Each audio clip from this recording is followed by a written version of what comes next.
Effectivement, je suis astrophysicien, donc je vais vous parler d'astrophysique, mais je suis sûr que vous connaissez ça parfaitement. Astrophysique, c'est le plus vieux métier du monde, hein. Ça fait 10 000 ans, 40 000 ans sans doute, peut-être 100 000 ans que l'homme observe le cosmos. L'homme curieux du monde cherche à comprendre le monde, et pour ça, il entre en contact avec son environnement. Alors, on l'oublie souvent, mais en fait, on se concentre sur les choses et on oublie le contact lui-même, on oublie la médiation. Vous me voyez, je vous vois, mais en fait, non. Vous ne me voyez pas, je ne vous vois pas, vous ne voyez pas cette rose, vous voyez la lumière émise par cette rose qui arrive dans votre œil. Vous interprétez le message envoyé par la lumière. La lumière est le messager, vous ne voyez jamais les choses, vous voyez la lumière. C'est comme ça pour tous les sens. Vous m'entendez, vous croyez m'entendre? Non, vous entendez, vous voyez, il y a une vibration sonore qui propage un certain message de mes cordes vocales à vos oreilles. De même, je vais vous parler d'un autre type de messager, c'est des molécules. Vous avez ici une rose, vous la voyez par ses photons, mais je peux la sentir. Qu'est-ce que ça veut dire si je sens la rose? Ça veut dire que des molécules émises par la rose arrivent dans mes récepteurs olfactifs et j'interprète le message.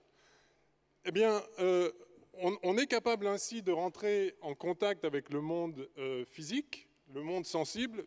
Tautologiquement, c'est essentiellement le monde avec lequel on entre en contact par les sens. Pour voir le ciel, c'est un peu plus compliqué parce qu'on n'a qu'un seul sens à notre disposition, c'est le sens de la vue. On ne peut que voir le ciel. On ne peut pas le toucher, on n'est jamais allé respirer les étoiles, ça doit être formidable, mais enfin on ne l'a jamais fait. On n'est pas allé entendre les galaxies chanter. Il n'y a pas de son qui se propage dans l'espace. Donc on n'a que la vue. Je vous invite d'ailleurs à prendre conscience de tout ce qu'il a été possible de comprendre sur le cosmos juste en regardant, juste avec les photons qui nous en parviennent. Ce messager est vraiment extraordinaire. On connaît la masse des étoiles, on est capable de dire la composition chimique d'une galaxie lointaine, on est capable de mesurer des champs magnétiques, de connaître la température au cœur du Soleil. On n'a jamais mis un thermomètre là-dedans. Mais simplement, on interprète le langage de la lumière, on a appris à interpréter ce langage et on sait déduire des choses extraordinaires sur le cosmos, on sait beaucoup de choses. Mais c'est remarquable de penser que tout ce que nous savons du cosmos, nous le tenons de la lumière. Alors tout, ou presque. Parce qu'en fait, il y a une centaine d'années, on a découvert quelque chose d'extraordinaire qui s'appelle la radioactivité. Ça s'est fait ici, hein, tout près d'ici. Il y avait Becquerel qui travaillait à l'école polytechnique, Pierre, Marie Curie, un peu plus haut là-haut. Il y a une rue, hein, Pierre et Marie Curie. Il n'y a pas de rue Becquerel parce que, en fait, si, il y a une rue Becquerel, mais c'était son grand-père qui n'était pas un mauvais physicien non plus. Donc le découvrir de la radioactivité n'a pas sa rue. Mais enfin bon, tout ça s'est fait par ici. Les gens ont découvert qu'il y avait des rayonnements qui étaient capables d'ioniser, enfin bon, peu importe, des rayonnements énergétiques qui émanaient de la matière. Et puis petit à petit, on a compris qu'on était fait baigner dans un rayonnement dont on ne savait pas trop ce qu'il était. Alors quand on faisait des expériences dans le fond des mines, on voyait qu'il y avait encore des rayonnements, et puis on a fini par comprendre qu'en fait c'était lié à de la radioactivité naturelle. Dans la roche, vous avez de la radioactivité un petit peu partout. Et puis les gens se sont dit, ben alors si ça vient de la croûte terrestre, peut-être si on monte au sommet de la tour Eiffel, il va y avoir moins de rayonnement. Alors effectivement, il y en a un peu moins, mais pas aussi peu que ce à quoi on s'attendrait. Les gens se sont dit, bah tiens, il y a une autre façon d'être loin de la croûte terrestre, on va aller au milieu d'un lac ou au milieu d'une mer, et puis on va voir s'il y a toujours le rayonnement. Oui, il y a toujours. Alors ça viendrait de l'eau, peut-être aussi, il y aurait de la radioactivité dans l'eau? Non, parce que quand on plonge les instruments dans l'eau, alors là, c'est fini, il n'y a plus de rayonnement. Ah ben alors ça vient de l'air, peut-être, ça vient de l'air. Alors les gens se sont dit, tiens, on va monter en ballon. Alors il y a Victor Hess, il y a exactement 100 ans, 101 ans, il a obtenu le prix Nobel pour ça. Il est monté en ballon, puis il a mesuré le taux de rayonnement qu'il y avait partout en fonction de l'altitude. Et puis il s'est aperçu que plus on montait, plus il y avait de rayonnement. La conclusion s'est imposée, ce rayonnement vient du cosmos. Alors on a appelé ça les rayons cosmiques, et c'est quelque chose d'extraordinaire. Les rayons cosmiques sont des messagers qui nous viennent du cosmos, de toute la galaxie, et ce n'est pas de la lumière. Oui, c'est de la matière, il s'agit de noyaux d'atomes, des protons, de l'hydrogène, de l'hélium, du carbone, de l'oxygène, de l'or aussi, pourquoi pas, un peu d'uranium, un peu de tout.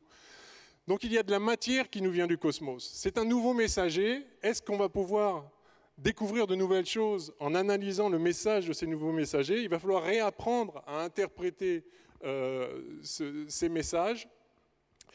Et probablement, on va apprendre des choses complémentaires de ce qu'on peut apprendre avec la lumière. Alors, on a un problème avec les rayons cosmiques, malheureusement, c'est que contrairement à la lumière qui va tout droit, c'est connu, les rayons cosmiques ne vont pas tout droit, c'est des particules chargées, c'est de la matière, mais ils sont déviés par les champs magnétiques. Et donc, quand vous voyez un rayon cosmique qui arrive de là, si ça se trouve, sa source, elle est là-bas, parce qu'entre-temps, le rayon cosmique a été dévié.